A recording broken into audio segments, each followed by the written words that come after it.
معرفش ازاي مباراة زي دي لها أهمية وجماهيرية لا تذاع هذه المباراة على الهواء مباشرة أو على الأقل تسجل وتذاع. موضوع غريب جدا جدا برضو في واحنا نشدنا مع الاسف السيد وزير الاعلام ان احنا حتى نبعت عربيه بالمشاركه مع القنوات الفضائيه والتلفزيون المصري ياخد معانا.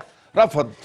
شيء غريب وشيء بعيد كل البعد عن الاحترافيه. انا عايز اقول ان يعني المرحله اللي جايه دي ما هياش مرحله الرفض. في المدرج والمباراه كانت هتعدي بسلام وجمهور الاتحاد يخش يتفرج وياخد بعضه ويروح والامور تبقى ماشيه مظبوطه. لانه التلفزيون المصري رفض طلبنا وبعتنا له رسمي يا كابتن. احنا النهارده نعامل الانديه الشعبيه ب 700 مكيال.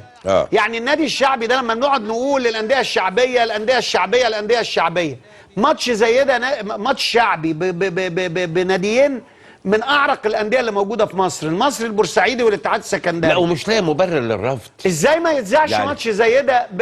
يعني جماهير اسكندريه كلها بتتابع الاتحاد وبورسعيد كلها بتتابع المصري بالظبط، ومصر كلها عايزه تتفرج على ماتش زي ده. وبعدين ماتش من احسن ما تذيع الانتاج الحربي ومش عارف ومين ولا تذيع الجيش ومصر المقاصه، اتنين ما لهمش جمهور. يا سيدي عربياته مشغوله في الانتخابات على راسي من فوق. وضبنا لك عربيه بكاست كامل وبعتنا لك رسمي قلنا لك كل القنوات هتذيع وحضرتك هتذيع بالمجان يا تلفزيون يا مصر. يا اما ما عرضش على السيد وزير الاعلام اللي هو احمد انيس ودي مصيبه، يا اما عرض عليه الامر ورفضه فالمصيبه اعظمه. يعني انا عايز اقول لك